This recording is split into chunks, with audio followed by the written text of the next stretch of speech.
Ellaiah పుల్లయ్యల సాహసయాత్ర. Suspense, హాస్యం, భయంతో కూడిన సాహసం. బూత్ బంగ్లా ప్రవేశం. ఎల్లయ్య మరియు పుల్లయ్య ఇద్దరూ మంచి స్నేహితులు. ఎవరి మాట వినకుండా సాహసాలకు సిద్ధంగా ఉండేవారు. ఒక సాయంత్రం గ్రామంలోని పాత బూత్ బంగ్లా గురించి వినిపించిన భయంకర కథలు గురించి మాట్లాడుతుంటారు. ఏంట్రా పుల్లయ్య, మనం చిన్నప్పటినుంచి ఈ బూత్ బంగ్లా గురించి వినిపిస్తున్నాం. ఒకసారి వెళ్లి చూస్తే ఎలాంటి దయ్యాలు ఉంటాయో తెలుస్తది కదా.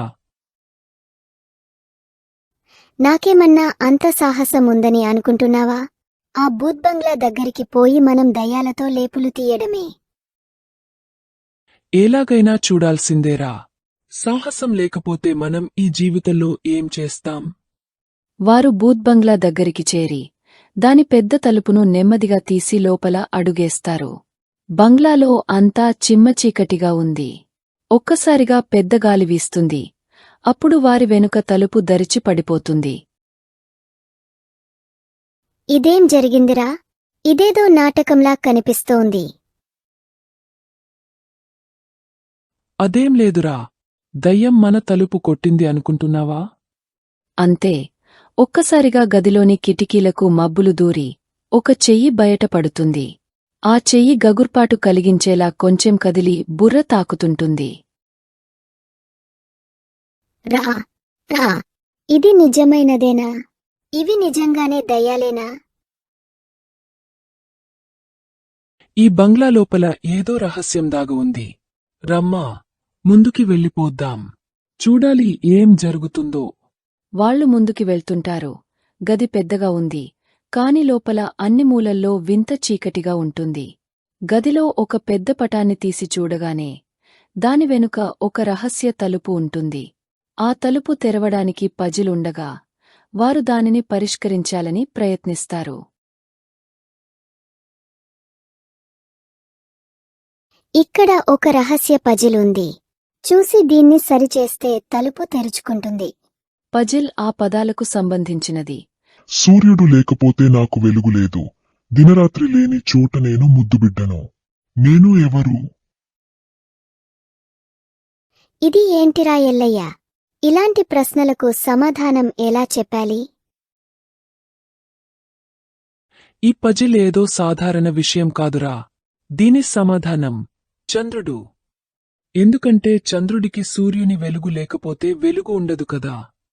తన సమాధానం చెప్పిన వెంటనే తలుపు నెమ్మదిగా తెరుచుకుంటుంది. లోపలికి ప్రవేశించగానే ఒక్కసారిగా లిల్లిపుట్ అడవిలో పడిపోతారు. వారు లిల్లిపుట్ ప్రపంచంలోకి ప్రవేశించిన వెంటనే వారిని చిన్నపాటి మనుషులు చుట్టుముట్టి పిలుస్తారు. ఏంట్రా, ఈ పెద్దవాళ్ళు ఇక్కడికి ఎలా వచ్చారు? బంగ్లాలో రహస్య తలుపు తెరిస్తే మేము ఇక్కడికి పడిపోయాము. మీరాకపోతే మేము ఊహించలేదు. అక్కడి చిన్న మనుషులు ఆ ఇద్దరిని విచిత్రంగా చూస్తుంటారు. కాని వాళ్లు అనుకున్నదే జరుగుతుంది.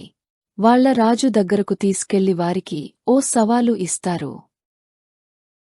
మీరు ఇక్కడ దొరికిన బంగారు గడియారాన్ని దొంగిలించడానికి వచ్చిన దొంగలు అని అనుకుంటున్నాం. కాని మీరు మా రాజ్యానికి సహాయం చేస్తే మిమ్మల్ని క్షమిస్తాం. ఏంట్రా, దొంగలమా మేము? ఏమి చేయాలో చెప్పండి, చేయడానికి సిద్ధంగా ఉన్నాం. రాజువారికి ఒక పజిల్ ఇస్తాడు. ఒక పండు చెట్టు ఉంది. అది 100 అడుగుల ఎత్తు. ఒకరోజు పాము పట్టు కింద నుంచి పైకి వెళ్తుంది. పాము రోజుకి 3 అడుగులు పైకి వెళ్తుంది, కాని రాత్రి 2 అడుగులు దిగిపోతుంది.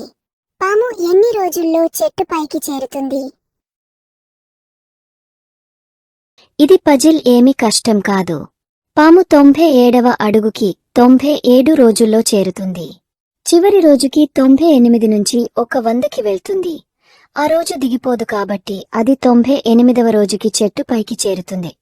పజిల్ పరిష్కరించడంతో వాళ్లు విజయవంతంగా తిరిగి రాక్షసుని గుహలోకి ప్రవేశిస్తారు. రాక్షసుని గుహలోకి ప్రవేశించగానే గగుర్పాటు కలిగించే చీకటిలో ఆ రాక్షసుడు అవతల కనిపిస్తాడు. అతని పెద్ద శరీరం, ఎర్రని కళ్ళు, చుట్టూ ఉన్న గగుర్పాటు వాతావరణం. ఇది నా సాహసాలు అయిపోయాయిరా. ఇంత పెద్ద రాక్షసుడు ఎలా ఎదుర్కొంటాం? ధైర్యంగా. ఇప్పుడు మన దగ్గర 2 విషయాలే ఉన్నాయి. సాహస ధైర్యం, ఇంకా రాక్షసుని గలగలా మాట్లాడటం. హే రాక్షసుడా, నువ్వు ఎంత పెద్దవాడైనా మేము నీమీద హాస్యం చేసేది ఎందుకంటే నీ కాళ్ళు నడవలేకపోతున్నాయి. నాకే హాస్యం చేయడం ఎందుకు? ఏంటి నువ్వు తెలియదా? ఇక్కడ నువ్వు ఒక్క మాటకు సమాధానం చెప్పగలవా? ఇలాగే పోవు. రాక్షసుడు కోపంతో రగిలిపోతాడు. కాని వాళ్లు లిల్లిపుట్ ప్రజలు ఇచ్చిన ఒక రహస్య మంత్రం ద్వారా అతన్ని ఓడిస్తారు. రాక్షసుని ఓడించిన తర్వాత లిల్లిపుట్ ప్రజలు వారిని గౌరవంతో సత్కరిస్తారు. ఆ రాజ్యం వారికి ఒక రహస్య ద్వారం చూపించి ఆ ద్వారం ద్వారా వారు తిరిగి తమ గ్రామానికి వస్తారు. ఏంటి పుల్లయ్య, ఈ సాహసాన్ని మర్చిపోలేము కదా? అవును రా. ఏ సాహసమైనా మన స్నేహంతో చేయగలం అని తెలిసింది.